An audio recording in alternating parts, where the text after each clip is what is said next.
या न्यूज बुलेटिनचे सहप्रायोजक आहेत गोकुळ.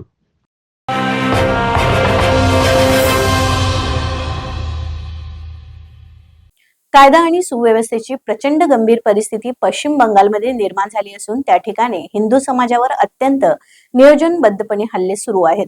त्यामुळे पश्चिम बंगालमध्ये राष्ट्रपती राजवट लागू करावी अशी मागणी हिंदू राष्ट्राच्या राष्ट्रीय समन्वय समितीच्या वतीनं गुरुवारी जिल्हाधिकाऱ्यांकडे करण्यात आली. उपजिल्हाधिकारी उदय भोसले यांना मागणीचं निवेदन देण्यात आलं.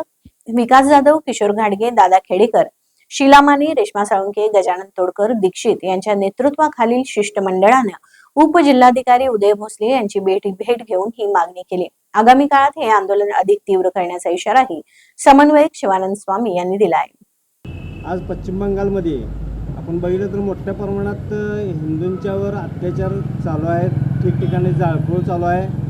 जवळजवळ 500हून अधिक कुटुंब पलायन तिथून केलेलं आहे. तर हे जर का बघितलं तर अशी आम्ही मागणी समस्त हिंदुवादी संघटना हिंदू राष्ट्र समन्वय समितीच्या वतीनं करतोय की पश्चिम बंगालमध्ये राष्ट्रपती राजवट लागू करायला पाहिजे.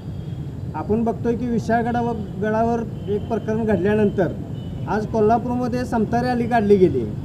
कित्येक पुरोगामी बेळातनं बाहेर पडले होते.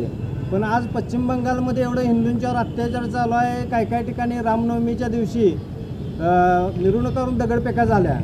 पण आज कोल्हापूरमधील पुरोगामी कधी रस्त्यावर उतरला नाही किंवा त्याचा साधा निषेध पण केला नाही. तर इथल्या पुरोगामी खरं म्हणजे त्यांचं मुकसंमतीदारच आहेत. त्यांना आज नक्षलवाद्यांचा पण किती हल्ला झाला आपल्या हिंदूंच्यावर किंवा पोलिसांच्यावर हल्ला झाला तरीही कधी पुरोगामी बाहेर पडत नाहीत.